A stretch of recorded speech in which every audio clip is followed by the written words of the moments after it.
Hello, I'm Edward Tarte, once a Catholic priest for 5 years in the 1960s, now an atheist, which means I find no credible evidence for the existence of any God. This is the 51st in a series of religion videos that I have made for friendlyatheist.com. This is mid-July 2013. Catholic priest Father TJ, with whom I, along with a bunch of others, were dialoguing for the past couple of years, was transferred 2 weeks ago from this vicinity to a Catholic parish about 40 miles away. I am sure that TJ is very busy there, and I figured the dialogue had ended, but no, it hasn't. TJ posted a comment in which he said in part, quote, "I am excited about the new chapter in my ministry, continuing to serve the Lord and His holy people. I've been busy, but not too busy to pray for you and your subscribers." Unquote. I replied asking him about that phrase, the Lord's holy people.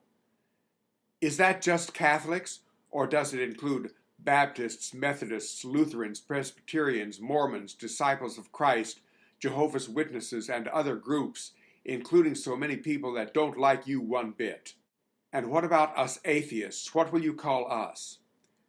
TJ replied as follows, quote, "All of the people in the world are God's holy people. My parishioners, Protestants, Jews, Muslims, atheists, and even you, Mr. Tarte. That is why I keep communicating with you. I'm trying to help you understand that you too are one of God's children. Be good, Mr. Tarte." Unquote. Well, TJ, your former parish in which I live says at its website, quote, "Baptized into Christ Jesus, we worship as one and reach out to all." Unquote.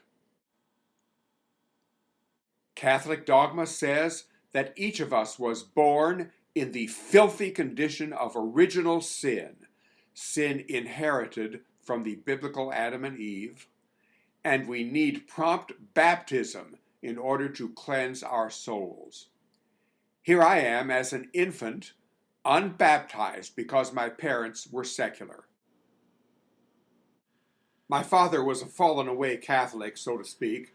He and my mother were married outside the Catholic Church, so in the eyes of the Catholic Church, they were never actually married.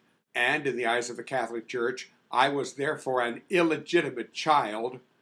I was, and still am in their eyes, a bastard. Was I then one of God's holy people?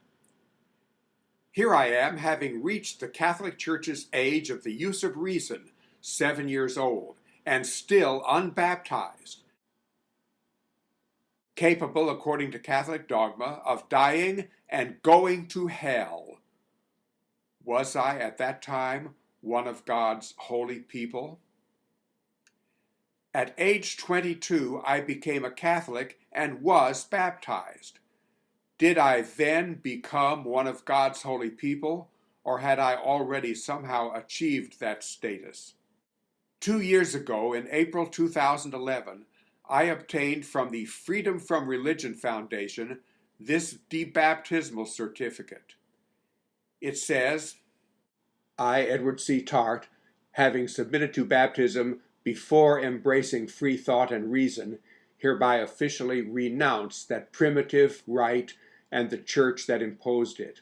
I categorically reject the creeds, dogmas, and superstitions of my former religion, particularly the pernicious doctrines of original sin and damnation. I further denounce as an affront and defamation to humanity the false and demeaning belief that any baby is born with original sin and must be cleansed of it by baptism.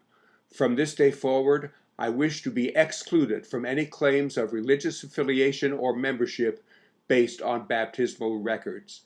Signed, Edward C. Tarte, April 21st, 2011. Quotation from Robert Ingersoll, "With soap, baptism is a good thing." I emailed the pastor of the church where I was baptized. That pastor was a fellow seminarian along with me back in the 1960s. I asked him to remove me from that church's baptismal records. He messaged me back, graciously agreeing to do that. Having renounced my baptism, am I now still one of God's holy people? Well, TJ, concerning your God is the God of the Bible, and you already must know what I think of your God. Your God endorses and or practices slavery, rape, incest, child abuse, mass murder, mass torture, and many more evils. Your God is the creator and overseer of hell, and you have told me one of the most ridiculous things that I have been told in my entire life, that I may go to hell and be tortured there forever and find that I am actually the only person there.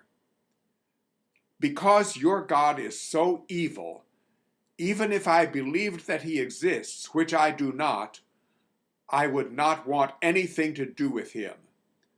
Does all that still make me one of God's holy people? I vehemently renounce the whole idea. Am I one of God's holy people against my will? And one more point about that phrase. In your phrase, God's holy people, what does the word holy mean? Does it have its ordinary dictionary meaning? Was Hitler one of God's holy people? Was Stalin one of God's holy people? TJ, so much of what you say and do makes no sense to me. I invite you to make a video response. To all of you, thank you for watching this video.